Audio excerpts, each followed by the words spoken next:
All the hits. One station. You are listening to TKK 89.5 North Star FM Radio, Tatak K. Radyo Kaalamang Pang-modular. Magaan na sa buhay, madali pa sa pag-aaral.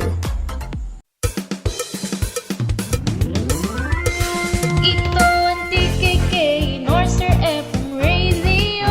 Halina't pakinggan, fresh approach sa lessons to. Walang discussions on air, makakatulong sa'yo. Tumutok at matuto, turn on radio sa North Star nyo. North Star FM, Tatakay! Hi there, kids! How are you today? I hope everyone is fine. Welcome to our science class on air once again. Halina at tayo mag-aral.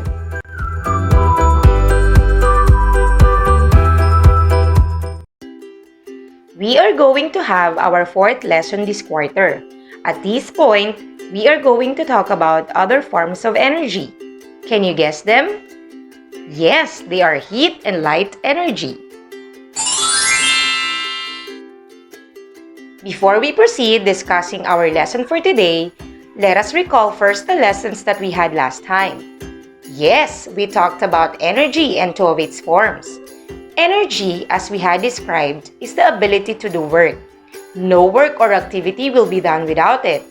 We also talk about sound energy. This form of energy is produced when objects vibrate. When we strum the guitar, when we play the piano, and when we speak, sound is being produced because of vibration. Another form of energy that we already tackled is electricity, which is described as the continuous flow of electrons. This is one of the most convenient forms of energy because it is used to run our appliances. Yes, almost all kinds of appliances use electricity. See, imagine life without it.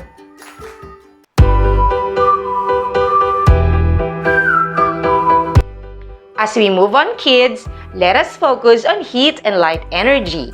These are two equally important forms of energy. Let's talk about heat energy first. Do you know that it is also called thermal energy? It is an energy that is produced through the movement of molecules, which is a tiny particle that makes up matter. Try to imagine how the molecules move in this form of energy. You will notice that they move rapidly, as in they move very fast and swift. Oo, sa heat energy, ang molecules ay hindi mapakali or sabihin nating nagwawala sila. Remember, heat is transferred from a body with a high temperature to a body with lower temperature. Malinaw, ang init ay naililipat sa pagitan ng mga bagay-bagay.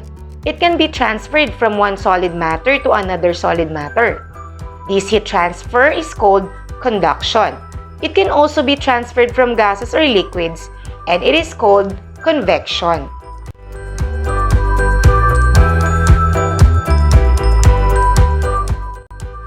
Let me give you some clear examples of heat energy. The sun itself is a perfect example of it. The heat of the sun radiates and warms up our planet. Another very good example of heat energy is the fire coming from the stove. After several minutes of opening the stove, the area becomes very hot. Yes, it's because of heat energy. Have you toasted a piece of bread? What can be observed after doing it? Do you feel that the bread becomes hot? Minsan hindi natin mahawakan sa sobrang init. Yan ay dahil sa heat energy. Are you familiar with a heater? If an aircon produces cold air, a heater produces hot air. Ginagamit ito sa mga bansang may winter. This is also a very good example of heat energy. I'm sure all of you are drinking hot coffee or chocolate drinks. Do you observe the steam coming out of it? Yes, ma'am! The steam contains heat energy. Another example is the fire. All of these things produce heat energy.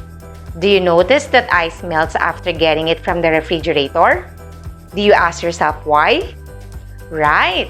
It is because heat energy reacts to it.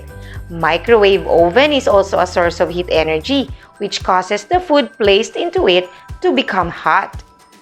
Look at your body. Are you aware that it is also a source of heat energy? Feel your armpit. Have you noticed that it is warm? Yes, Mom. Yes, it is because of heat energy. So remember that heat energy is everywhere. Bahagi ito ng buhay natin and it is very important for human survival. Another very useful and valuable form of energy is light. Have you already heard that it is also called radiant energy?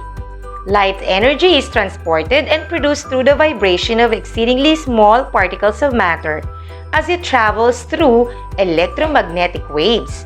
Light is visible to the naked eye. Light energy includes sunlight. It is the best example of light energy that we have. The sun is the natural source of light energy, which is very obviously visible to the naked eye. Another very good example of light energy is the light coming from a lighted matchstick, a lighted candle, firewoods, and charcoal. They all produce light energy. Imagine life without light. It is one of the most convenient energy that we have, which makes our lives comfortable.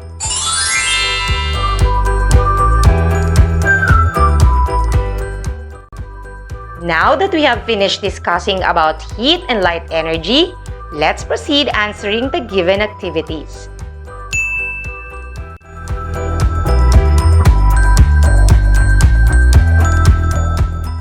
For learning task 1, in this activity, you will complete the chart by writing the needed information inside the box. You are going to copy and answer the graphic organizer in your answer sheet. Forms of energy. Blank is produced when electrons move from an atom to another. Blank is produced through electromagnetic waves. Blank is produced through constant movement of the molecules. Blank is produced by making vibrations of heating objects.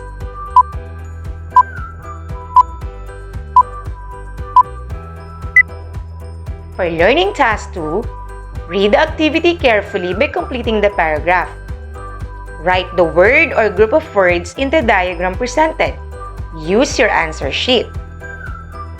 The solar energy or energy coming from the blank enters the Earth's atmosphere through electromagnetic blank. The sunlight is a form of blank energy that when heats objects here on Earth transforms into blank energy or thermal energy and increases the object's blank.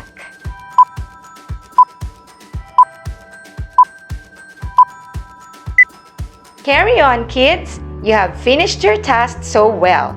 Congrats! Bye for now, grade 6 learners. Until next time!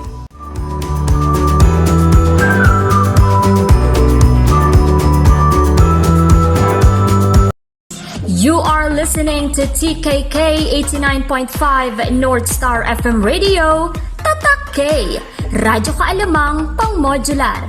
Magaan na sa buhay, madali pa sa pag-aaral.